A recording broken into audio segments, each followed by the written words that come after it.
மனைவிட்டு Abraham சொல்லியிருந்தா என்ன விட்டுருப்பாங்களா? கண்டிப்பா விட்டுருக்க மாட்டாங்க.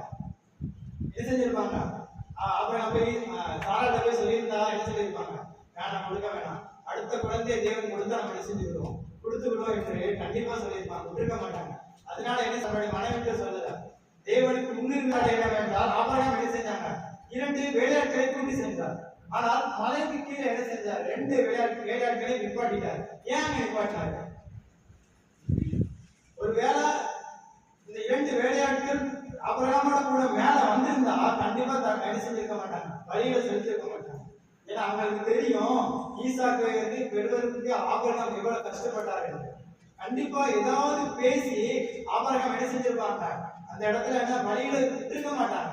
அதனாலதான் என்ன செஞ்சாரு ஆபிரகாம்? என்ன செஞ்ச அந்த 2 வேலையாட்களை இரண்டாவது தடையை தேவனுக்கு அவர் முக்கியத்துவம் கொடுத்ததுனால என்ன செஞ்சாரு?